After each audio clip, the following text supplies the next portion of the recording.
বরাকভেলী পাটনি পরিষদের 10ম ত্রয়োবার্ষিকী সম্মেলন অনুষ্ঠিত হবে গঙ্গানগরে অভ্যর্থনা কমিটি গঠন। বরাকভেলী পাটনি পরিষদের 10ম ত্রয়োবার্ষিকী সভা আগামী 17 ও 18 জানুয়ারি ধলাই বিধানসভা কেন্দ্রের গঙ্গানগরে অনুষ্ঠিত হবে।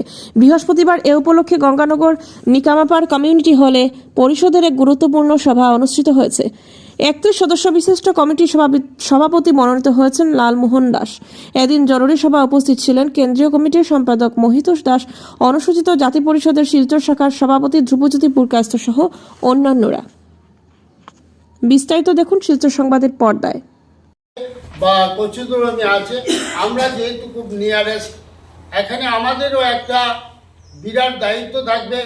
শুধু গঙ্গানগরের উপরে চাপিয়ে দিলে হবে না, সেটাকে সুন্দর এবং সুষ্ঠুভাবে যদি আমরা সম্পন্ন করতে হয় তাহলে আমরা সেই সুচারুরূপে চিন্তা করতে হবে। তো এখানে আমি কয়েকটা কথা বলবো। প্রতিনিধিত্ব সেই যে আমরা আমাদের যে প্রতিনিধিত্ব করার যে ক্ষমতা ছিল সেই ক্ষমতা আবার আমরা ফিরিয়ে পাবো, সেই আশা রাখছি আমরা এই গঙ্গানগর আঞ্চলিকে এসে।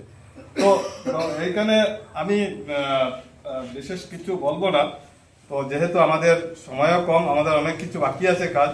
আমি শুধু এটুকু বলবো, আমাদের গঙ্গানগর আঞ্চলিক কমিটি যখন গঠন হয়, আমরা কেন্দ্রীয় কমিটি থেকে এসেছি, তো আজকে আমাদের এই গঙ্গানগর আঞ্চলিকের কতজন সদস্য বা পদাধিকারী উপস্থিত আছেন কনস্টিটুয়েন্সি, কারণ এই অঞ্চলে আমারও দোলাই বাড়ি, গতিকে আমরা চাই আর সবে মিলিয়া যাতে সম্মেলনটা সুন্দরভাবে হয়। একটা সম্মেলন করতে গেলে হয় একটা বাজেটের কথা আছে। আজকে মিটিংয়ে আমি মনে করবো আমরা এত বক্তৃতা না দিয়া মেইন কথাটা যাওয়াটাই বাধা।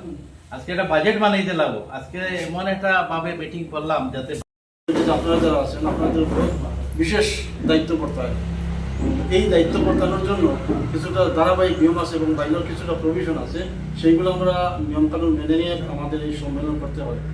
আমি প্রথমেই বলবো, আমাদের এই অনুষ্ঠান সূচির মধ্যে থাকে যে আঞ্চলিকে আমাদের এই ত্রৈবার্ষিক সম্মেলন হবে সেই আঞ্চলিকের এলাকার বিশিষ্ট ব্যক্তিগণকে নিয়ে এবং আঞ্চলিকের প্রেসিডেন্ট সেক্রেটারি সহ একটা অভ্যর্থনা কমিটি, রিসিপশন কমিটি তৈরি করতে হয়।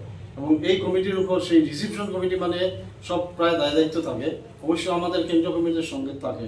প্রথম রিসিপশন কমিটি তৈরি করা, এরপরে কার্যসূচি বর্ণনা করা। কার্যসূচিটা আজকের সভাতে আমরা, যেহেতু আমরা কার্যকরী কমিটি কেন্দ্রীয় কমিটি করার সময় আমরা করতে পারতাম, কিন্তু এটা নিয়ম না। সেটা হচ্ছে যে আঞ্চলিকে আমরা করবো সেই আঞ্চলিকের এবং পার্শ্ববর্তী আঞ্চলিকের কমিটির সদস্য সহযোগে আমাদের প্রোগ্রামটা সেট করতে।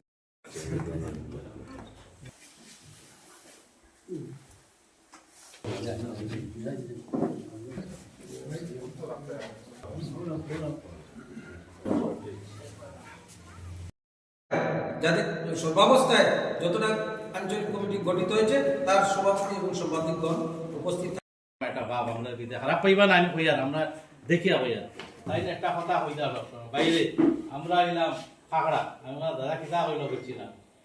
বিশিষ্ট ব্যক্তিত্ব আসেন, সেই বাইরের বিশিষ্ট ব্যক্তিত্ব আমরা কাকে ইনভাইট করবো, কাকে নিমন্ত্রণ দেবো, এটা আমরা আজকে ঠিক করবো। ভদ্র বড় সম্মেলন, সেই কথাটা যাতে প্রোগ্রামটা তৈরি হবে, সেই প্রোগ্রামটা আমরা অনুসারে আমরা সম্মেলন সম্পন্ন করবো।